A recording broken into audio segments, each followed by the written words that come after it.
in order to save as many people as they could. At 14:30 hours, the Boulder Police Department began receiving phone calls of shots fired in the area and a phone call about a possible person with a patrol rifle. Officer Talley responded to the scene, was the first on the scene, and he was fatally shot.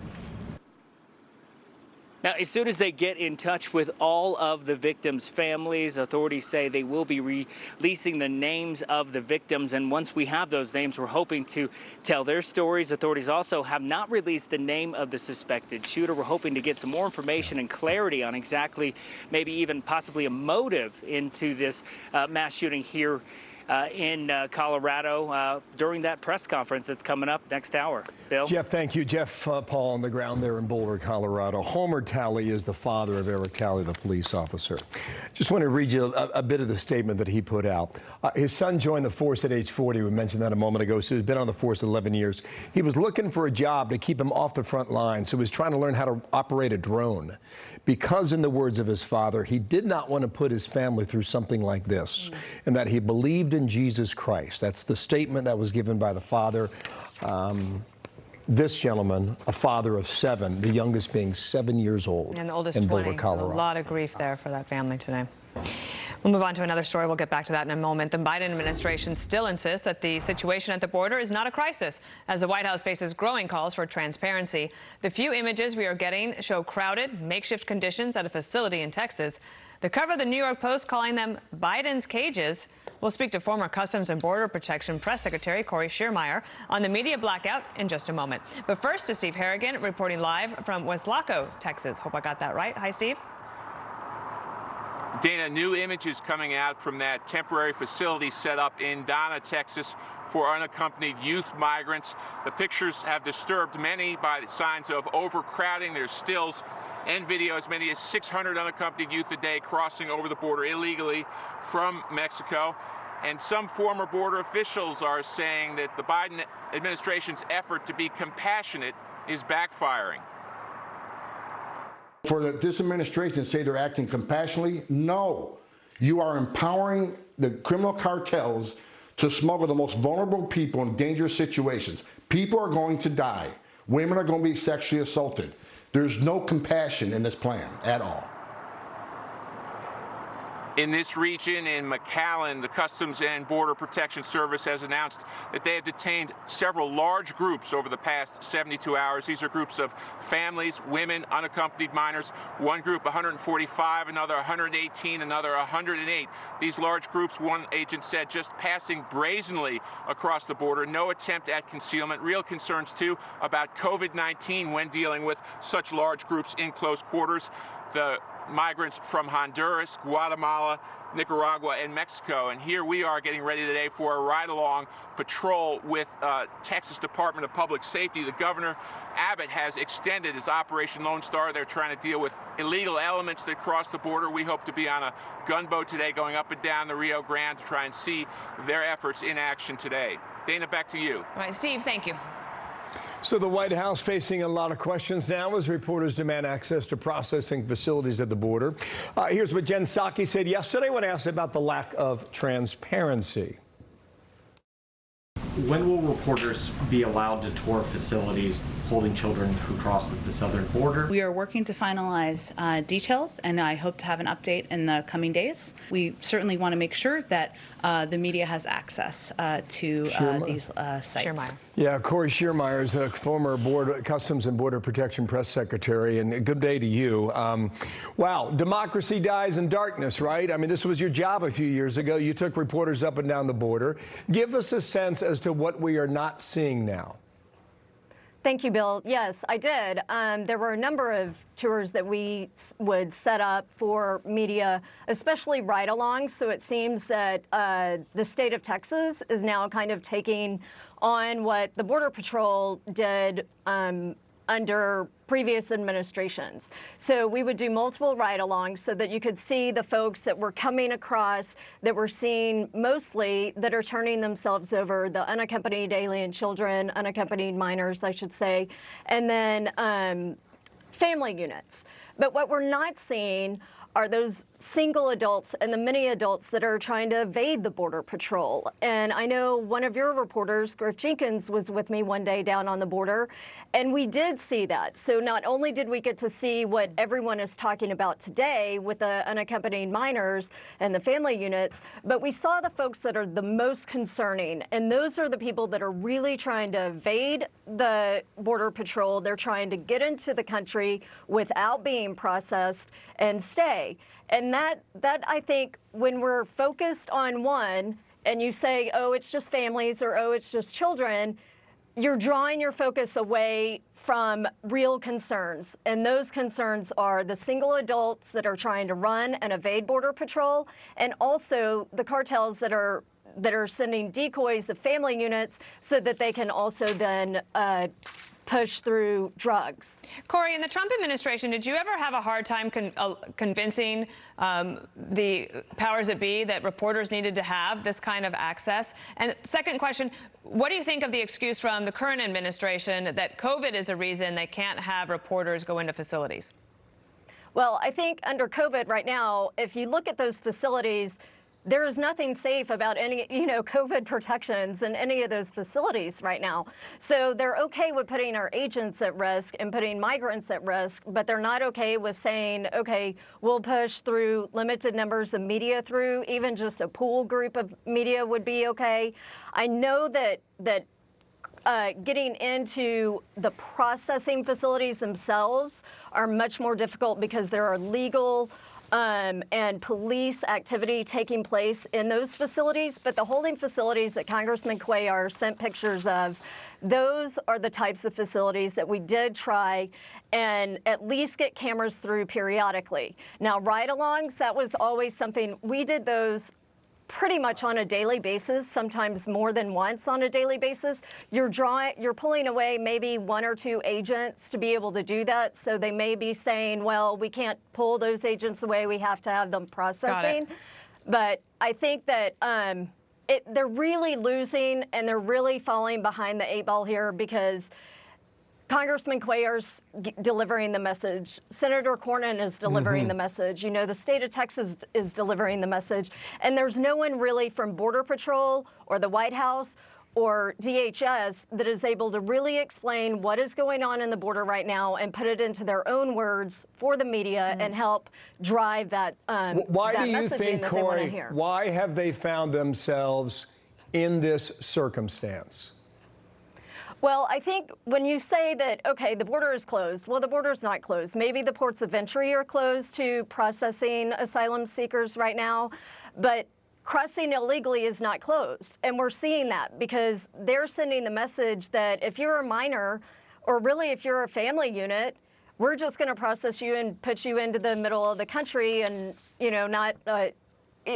not get sent back. There are no concerns about being sent back.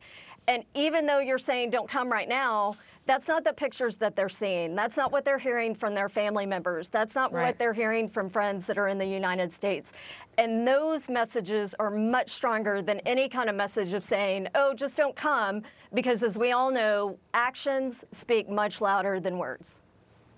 Corey, thank you for your time. We're going to stay in contact with you, okay? Corey Schiermeyer, work with the Trump administration on the border. Thank you for coming in today. And Vice President Kamala Harris laughing when a reporter asked if she plans to visit the border. It happened during a visit to Jacksonville, Florida, to promote the Biden administration's nearly $2 trillion stimulus package. Watch here. Do you plan to visit the border? Not today, but I have before, and I'm sure I will again. All right. Kamala Harris has this thing that when she is asked questions on any topic, she has that laugh. It's like her verbal tick before she answers it. But I don't think it's a good way to handle it. Take it back to a primary contest. This is Joe Biden in the state of Iowa. Long before he became president, we talked about the following way about how he sees immigrants coming into it. But by the way, we take in 1 million immigrants a year for then candidate Joe Biden. That wasn't good enough. Watch. We could afford to take in a heartbeat another 2 million people. The idea that a country of 330 million people cannot absorb people who are in desperate need and who are justifiably fleeing oppression is absolutely bizarre. So that's where he's coming from. You need to understand that, right? We just asked Corey, why is this happening? If you knew all the pitfalls of your policy would allow the door to swing wide open, why would you allow that to happen? And there is a case where he's answering a question about immigration in America, suggesting that we do not have enough here. We're taking $1 million a year, and for the current president of the United States, that's not good enough. Right. Well, and I'm assuming because he said it not just then, but after that too, during the campaign, that it was an economic point that he was trying to make, that they were hearing from the business community that we need more. You know, he doesn't articulate that well. I think that's probably what he was trying to say, but again, I'm not his press secretary. Yeah, every time we ask the question, why, that's what we're trying to get at. Okay, 14 past the hour. Let's move on to this. All right, a Fox News alert, a massive fire tearing through a New York nursing home overnight. Watch. Oh, the firemen! The firemen! One resident was killed and 2 firefighters hurt. An investigation is now underway into the cause. David Lee Miller is in Spring Valley, New York with this story. David Lee? Dana, behind me is all that's left of the Evergreen Court assisted living facility. You can see for yourself that the fire is still burning at this hour, more than 8 hours after it began. One county official described it as a moment of great pain. This is a New York City suburb about 40 miles north of Manhattan. As you mentioned, one resident was killed and 2 firefighters suffered smoke inhalation. There's also a report this hour that one of the firefighters has not been accounted for.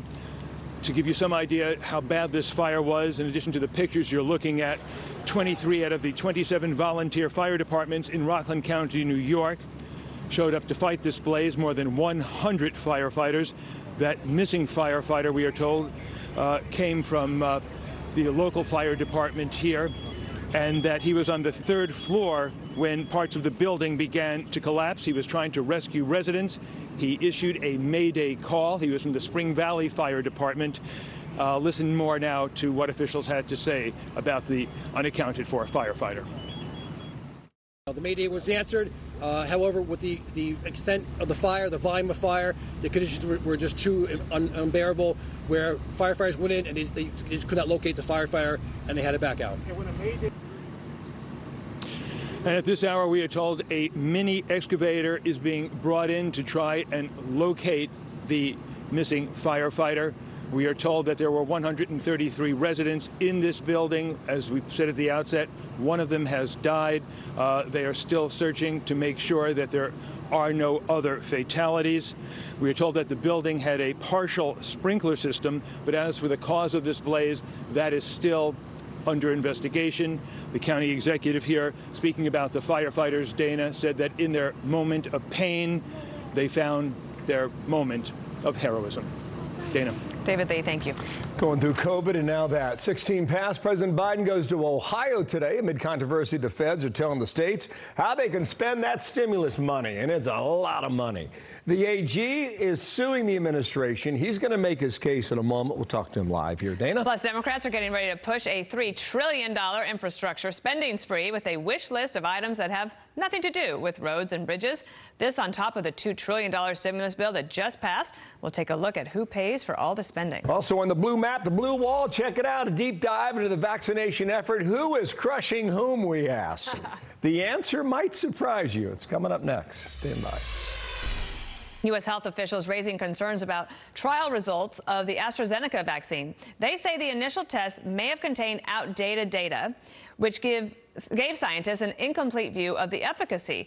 Now, this comes just one day after the drug maker said its vaccine is 79% effective, so it's now preparing to apply for FDA emergency use approval. Okay. You want to see the map there?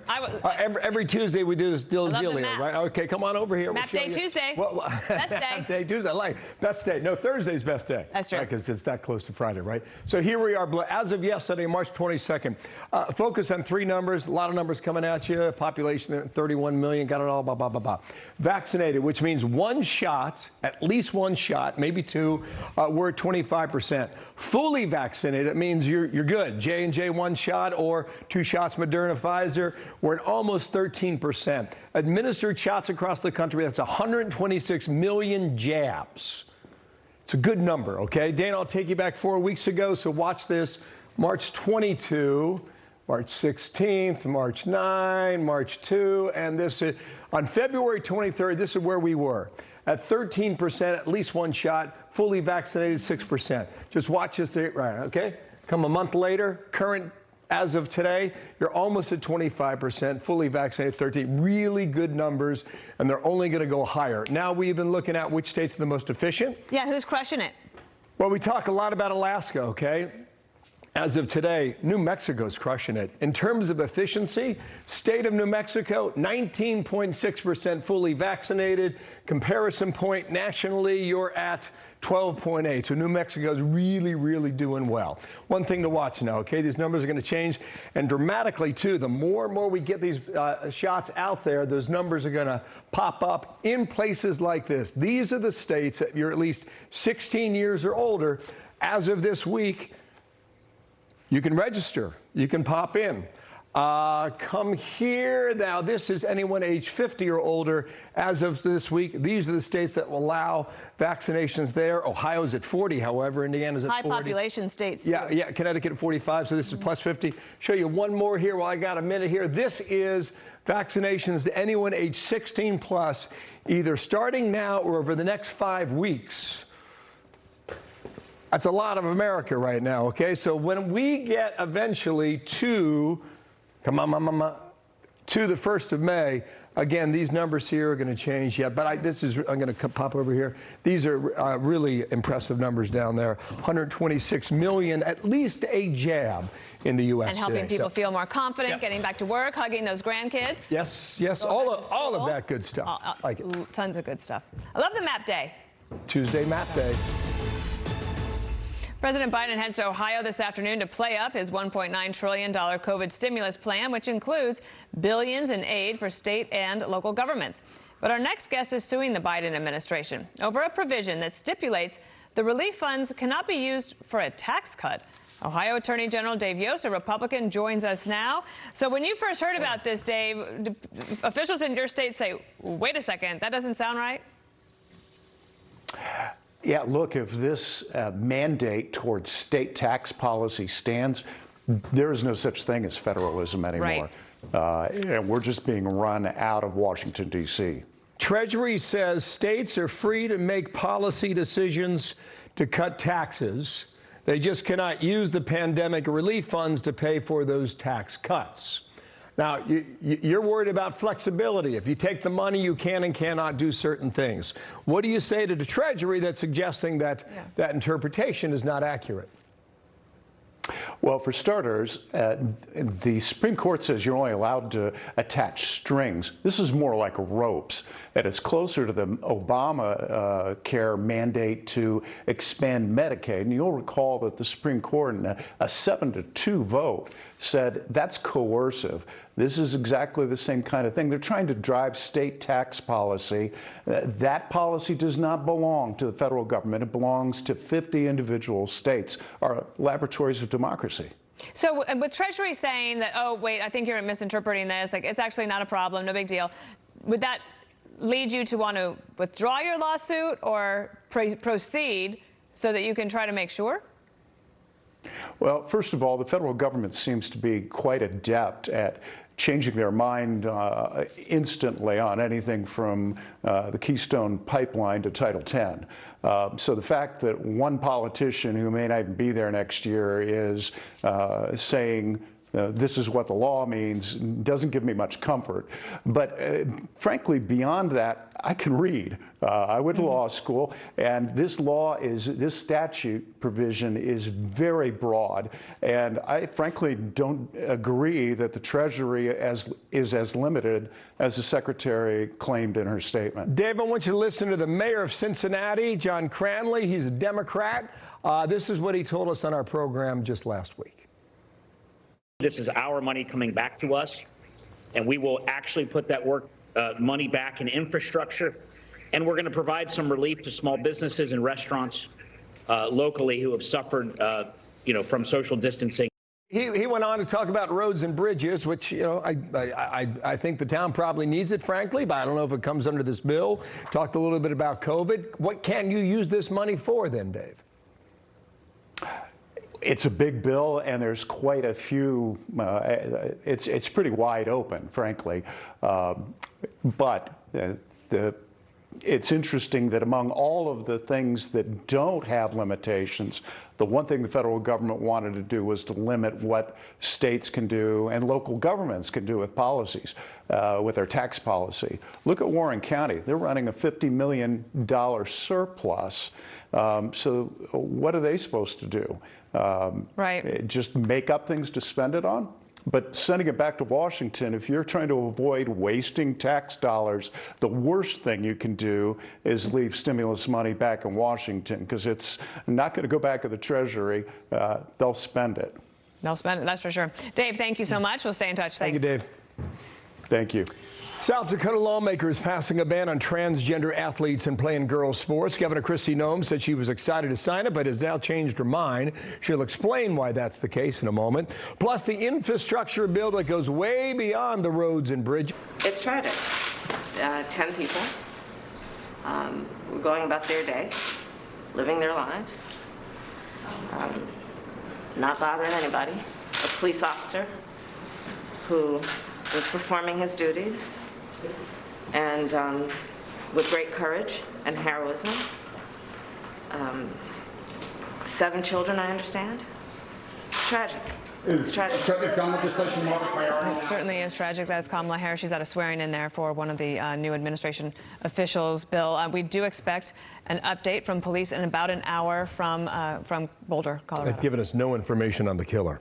That yet. could be forthcoming within 60 minutes. I think so. Meanwhile, from Washington, Democrats now pushing for gun control on the Hill. The Senate Judiciary Committee holding a hearing on preventing gun violence about 30 minutes from now. They scheduled it before the Boulder rampage and before the deadly shootings in Atlanta about a week ago. Jackie Heinrich on the Hill reports on that now for us. Good morning, Jackie. Good morning, Bill. Well, today's hearing is expected to be less about the lawmakers and more about witnesses. 8 people are testifying. They're expected to talk about the need for more gun control. One woman, Robin Brule, her mother was murdered in an Arizona retirement home by a home invader who bought a gun off the internet without a background check. So she's going to be advocating for the kind of legislation the House already passed, expanding background checks. But this hearing could really be a litmus test for what kind of gun control reforms, if any, could realistically get the 60 votes needed to pass the Senate. But Second Amendment proponents like the NRA have raised concerns about anti-gun bills amid the pandemic, where crime rates continue to skyrocket. Homicides are spiking across the country this year. They're up 41% in Atlanta, more than 20% in Chicago and LA, 75% in Minneapolis, and 700% in Portland, Oregon.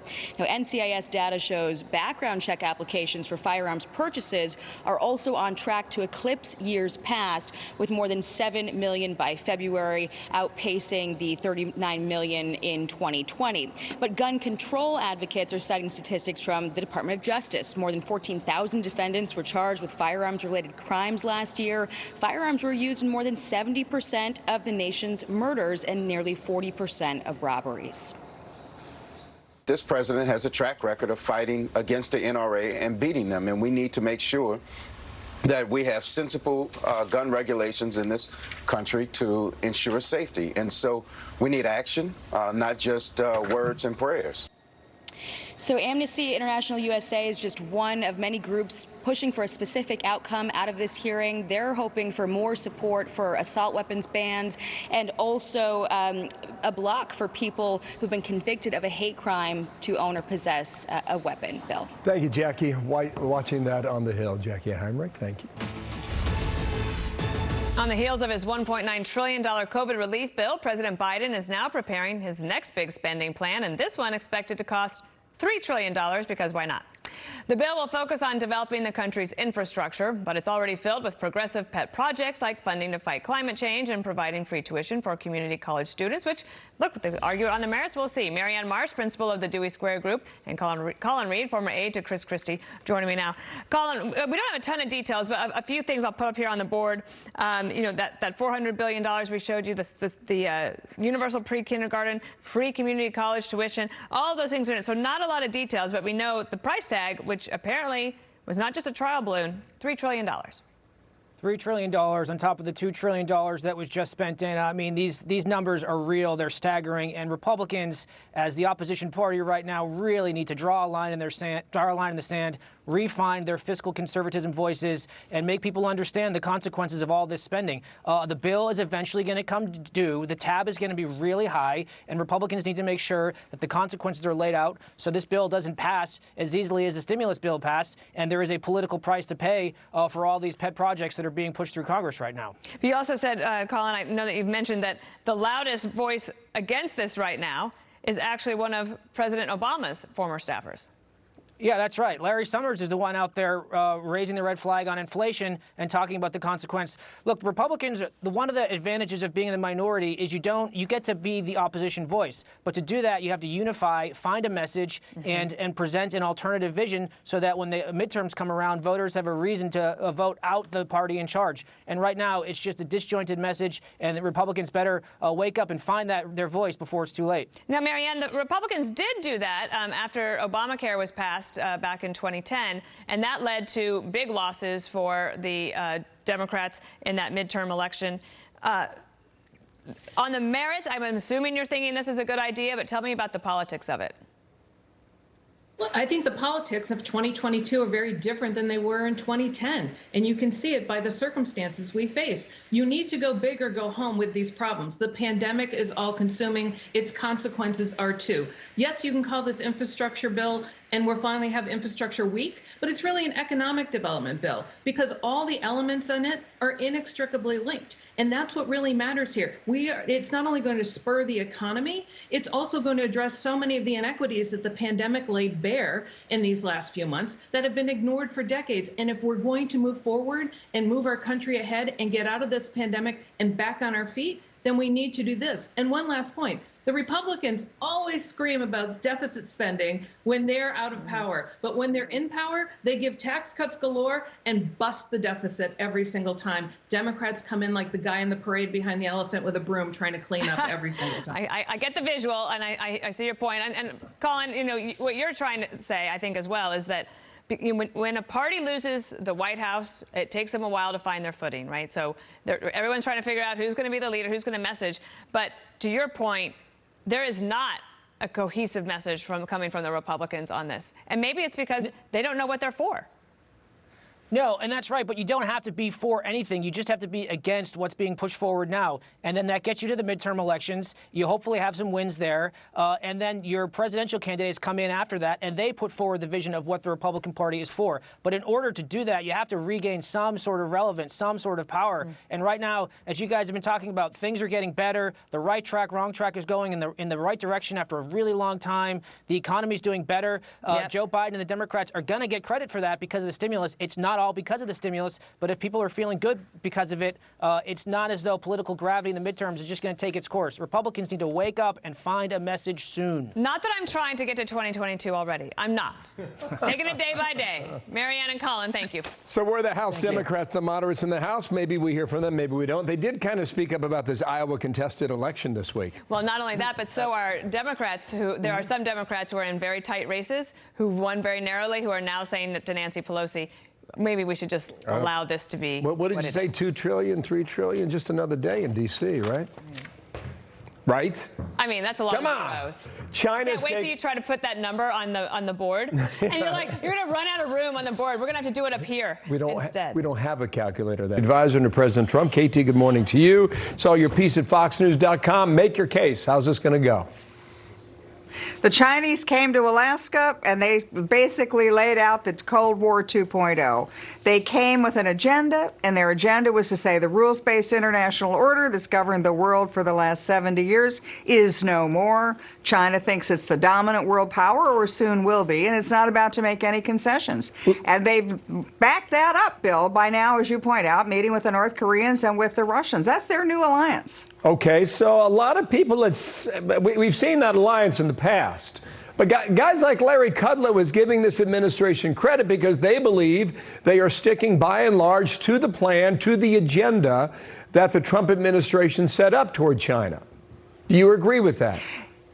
Yeah, I mean, to a certain extent, yes. The Biden administration has not undone most of what President Trump did. And in fact, even yesterday, the Biden administration put down new sanctions along with other U.S. allies, new sanctions against China. That's really great. But I don't think it goes far enough because of the Chinese action now.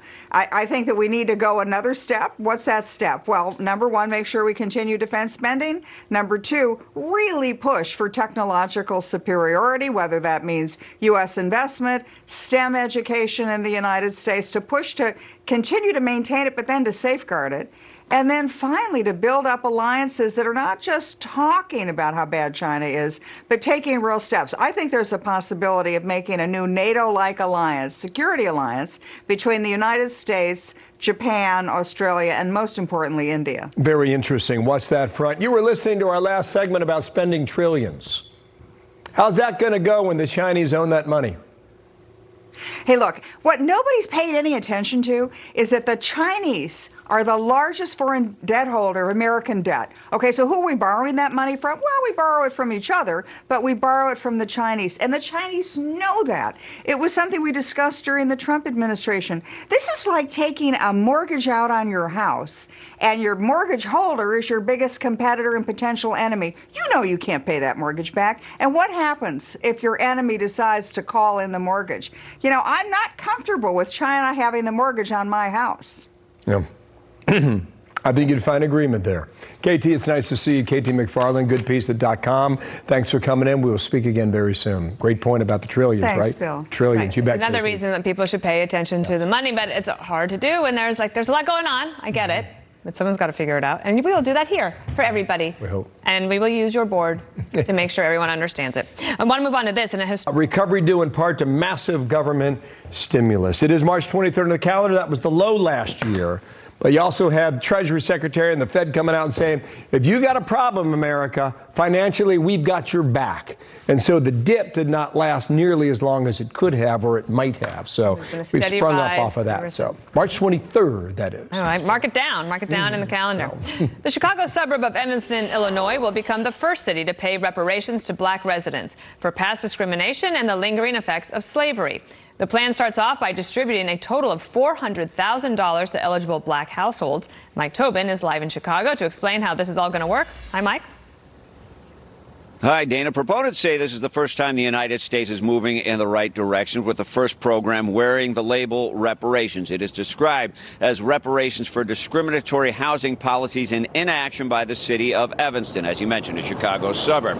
But critics say this is a housing program dressed up as reparations. It passed by a vote of 8-1 in the Evanston City Council last night. It establishes a fund of $400,000 generated from sales tax on cannabis. Now, the fund has a cap of $10 million, and from that fund, black residents of Evanston can get $25,000 grants to use for down payments, mortgage assistance, and home repairs. Now, the lone dissenting vote, Alderman Cicely Fleming, noted that the money is just not enough to make an impact, and it assumes black people can't manage their own money. Some residents object to calling it reparations in the first place. Us as members of the black community, it's completely unacceptable to try to create a reparations program and ship that off to the rest of the nation as reparations and use that as a model. Now, the city of Evanston did restrict where black people could own or live. To qualify for the grant, a person must prove that he or she lived in Evanston from 1919 to 1969 or is a descendant. Also, if a person can show that he or she has been discriminated against due to city policies. But one of the things that Alderman Fleming notes is that $25,000 a grant, $400,000, means that 16 people can see some kind of benefit. Dana? Interesting. All right. Mike Tobin, thank you. 10 people killed in a hail of bullets at a crowded supermarket in Boulder, Colorado, including one of the first police officers to arrive. Terrified customers and workers scrambling for safety before hundreds of officers converged on the scene, taking one suspect into custody. Welcome to a brand new hour of America's Newsroom. I'm Dana Perino. And I'm Bill Hemmer. Good morning at home. Dana, good morning to you. Witnesses saying the gunman entered the store at mid-afternoon and began shooting without saying a word. Police responding to reports of an active shooter rushing into harm's way and calling for medical backup. Not one of the wounded